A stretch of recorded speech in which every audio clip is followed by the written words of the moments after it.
aku ditanya oleh seorang wartawan yang entah karena kurang sumber berita, entah karena halaman beritanya itu kurang aksen dan iklan, atau entah hanya mencari gara-gara agar bisa merebut perhatian para pembaca untuk diadu domba.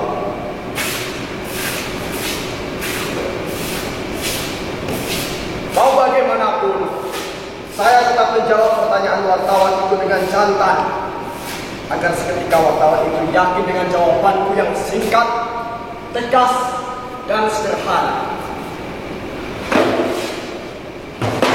Tidak seperti yang lain, yang harus mengutip berbagai perkataan orang lain, lalu menjelaskan tentang sejarah, astronomi, sosiologi, psikologi, filsafat.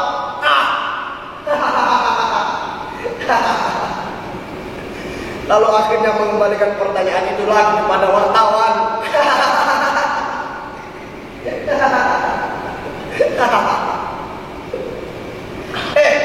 Bukan aku yang tertawa, tapi wartawan itu. Dia memotretku lalu memberikan aku kartu namanya dan menanyakan alamatku.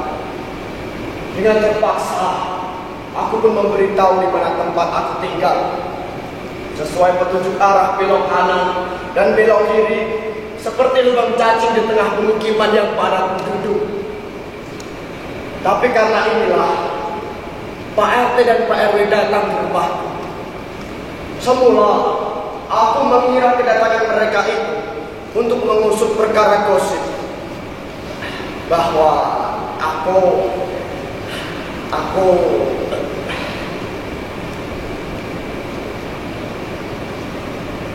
apa? Kurang jelas. Baik, akan aku keraskan. Aku mengintip anak Pak RW yang sedang mandi. Itu pun terjadi karena kebetulan saja aku sedang bergerahan ketika berada di rumah teman saya yang kamarnya itu berada di lantai 3, persis bersebelahan dengan rumah Pak RW. Nah, langsung saja aku buka jendela kamarnya.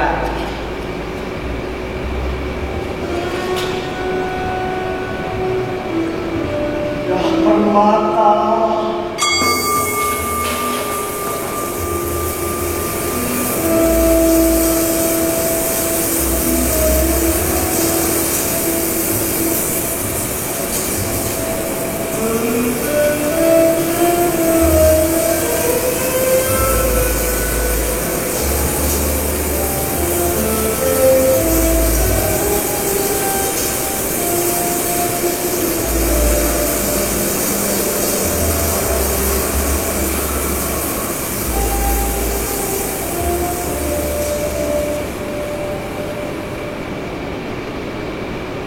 Yang benar saja, tidak ada orang mandi yang tidak telanjang.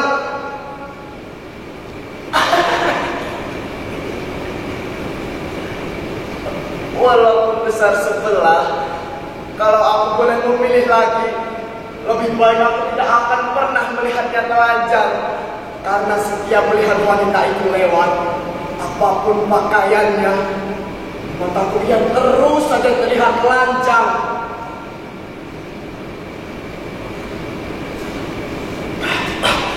Bayangkan, apa ini bukan siksaan bagiku?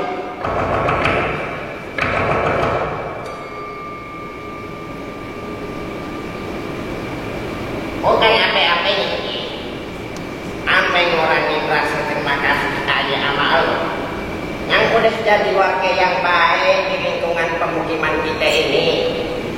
Aja minta dengan sekali kerendahan hati, rupanya lo balik ke tempat asal lo aja deh.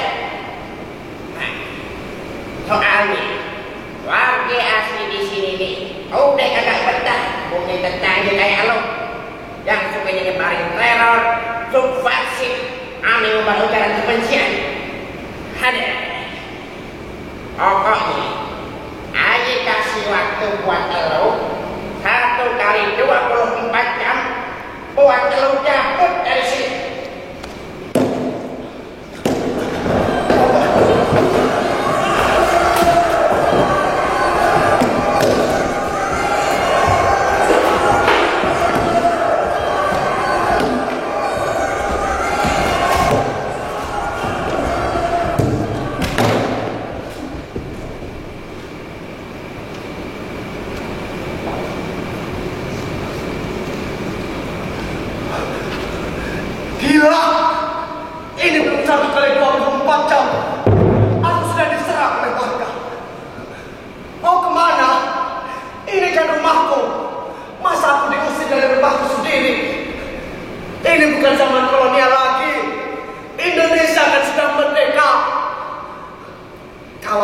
caranya.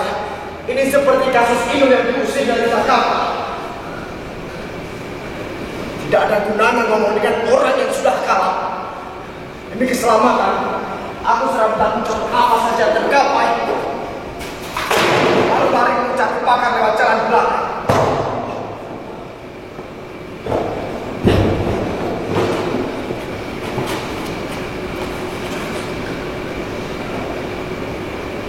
Tapi di tengah jalan, ketika aku periksa tas, sial, identitas dan uang masih tertinggal. Lalu aku memutuskan untuk pergi ke kantor polisi untuk membuat pengakuan.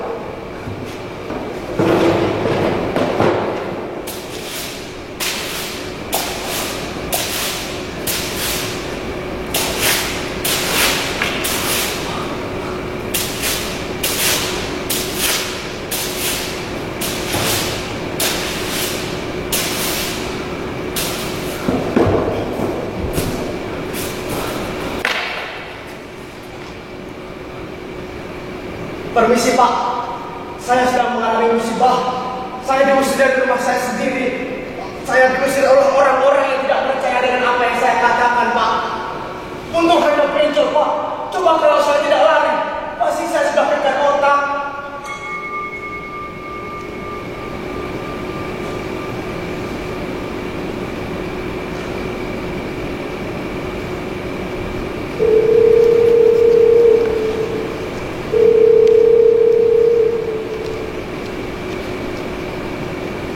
Betul Pak, ini dia. Kami sudah berhasil menggerebek orangnya. Iya, kami jamin tidak akan bisa melarikan diri. Baik, siap Pak.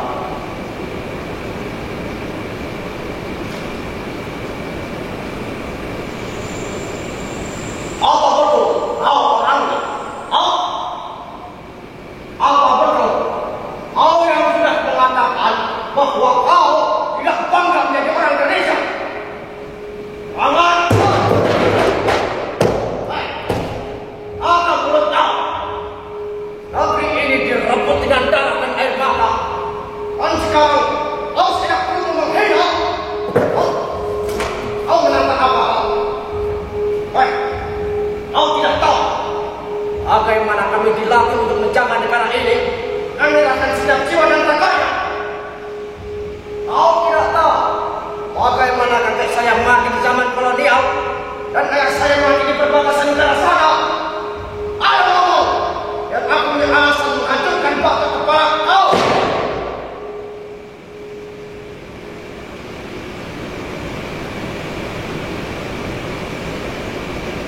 Aku pikir justru lebih aman di dalam sel daripada dibiarkan bebas, tapi akhirnya bonyok dikeroyok masa yang garap itu, atau jadi belantaran petugas yang sudah kehilangan akal warasnya. Tapi ternyata aku salah. Di dalam sel ternyata 100 kali lipat lebih tidak aman. Di sana ada pembunuh, perampok maupun pencabut. Jangan bang, jangan bang,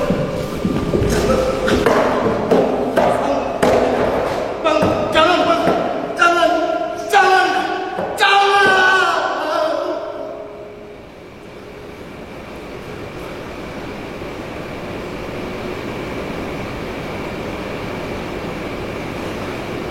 Untung saja Pak RW datang menyelamatkan.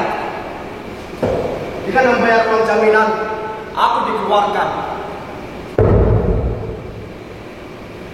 Lalu mereka meminta maaf kepadaku karena mereka bilang tidak tahu menahu atas apa yang menimpa di rumahku tadi. Setelah itu mereka membawaku ke rumah Pak Amdal, seorang pengusaha kaya raya yang mencalonkan dirinya sebagai gubernur itu. Dia menerimaku di rumahnya dengan baik, seolah-olah memang begitulah sikapnya ketika nanti menduduki jabatan kursi gubernur.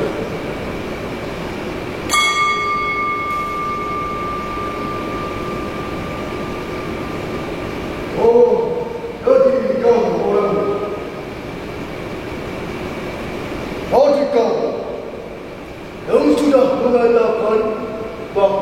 kamu tidak bangga menjadi orang Indonesia. Benar begitu?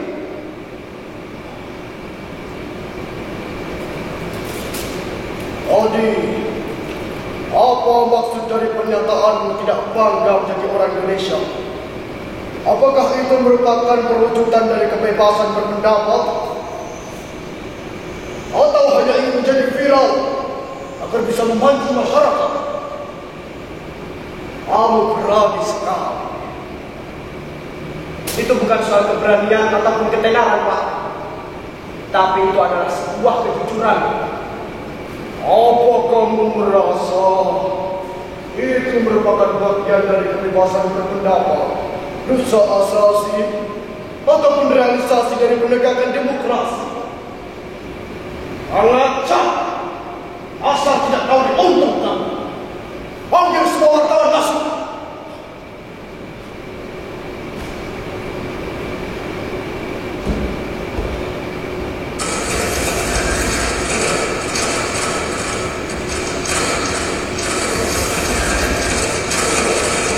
Saudara-saudara para wartawan,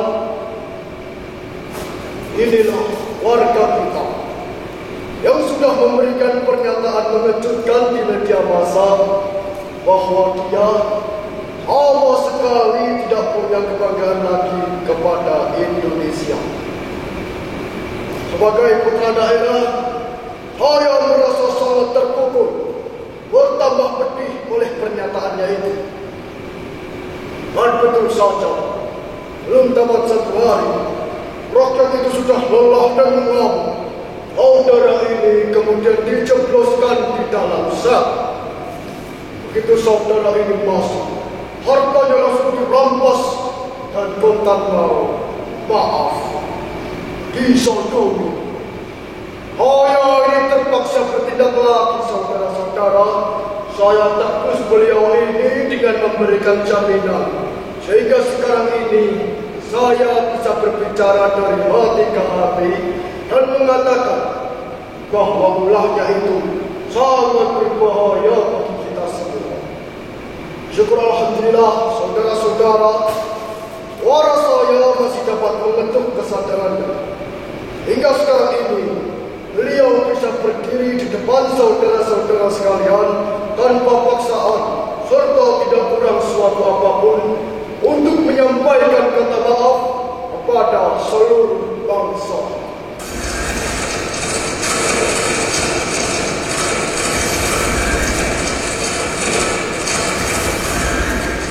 Minta maaf? Minta maaf untuk apa? Karena telah menghina? Menghina siapa? Menghina bangsa Indonesia? Indonesia yang mana?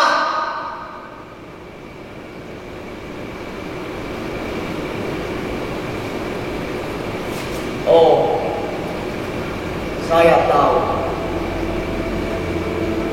Yang saudara maksud bangsa Indonesia yang memakan triliunan uang rakyat itu,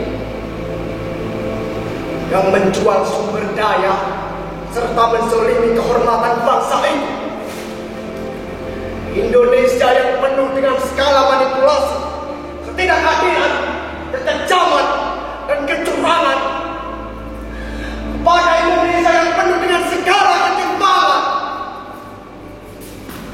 Maaf saudara-saudara, dibayar pun aku tidak akan pernah bangga. Aku begitu mencintai negeri yang kaya raya ini. Tidak sepantasnya aku bangga pada negeri tercinta yang hidup di bawah garis kemiskinan. Sementara kalian semua, tidak seorang pun dari kalian yang mencintai negeri ini, karena kalian masih bisa bangga pada segala macam kebajikan itu masih percaya hingga sekarang. Perempuan dizalimi, golongan minoritas mau ditindas, bahkan dalam mau dibasmi.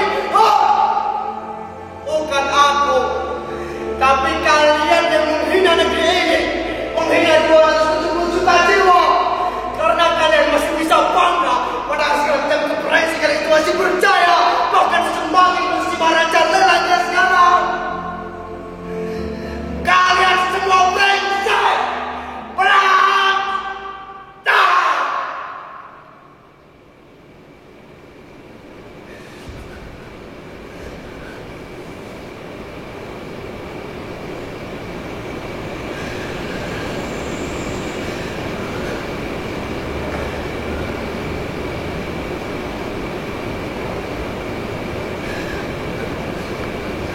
Ya, seharusnya semua itu memuntahkan di hadapan para wartawan itu. Tapi sekolah panas itu masih tersangkut di tenggorokanku. Lalu dengan susah payah telan kembali ke dalam perut. Mungkin akan dikeluarkan lagi bersama kotoran yang keluar lewat lubang anus.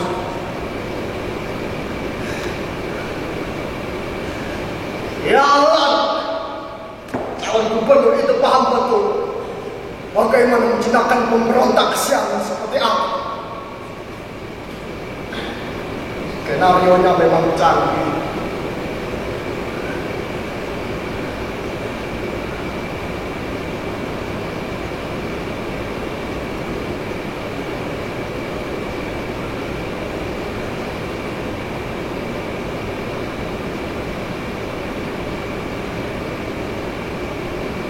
Dia permata.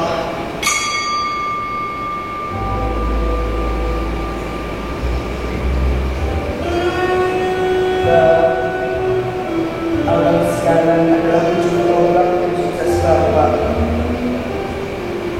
Jangan disia-siakan kepercayaan dan kehormatan yang tidak diberikan kepada sembarang orang menimba.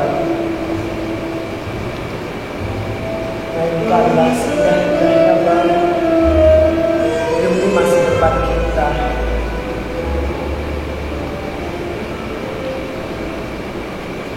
Masa depan kita.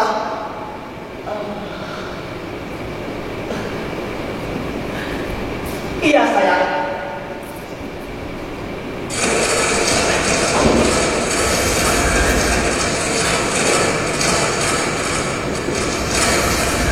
Saudara-saudara para wartawan, beribu ampun, aku sadar sekarang, sadar-sadarnya. Aku telah melakukan kekeliruan dan dosa besar, menghujat dan menghina negaraku sendiri. Untuk berkat petuah Pak Amdal, sekarang aku sadar, aku insaf dan berjanji akan tetap bangga kepada Indonesia apapun yang sudah dan akan terjadi. Biar para pemimpin itu korupsi, aku akan tetap berbakti.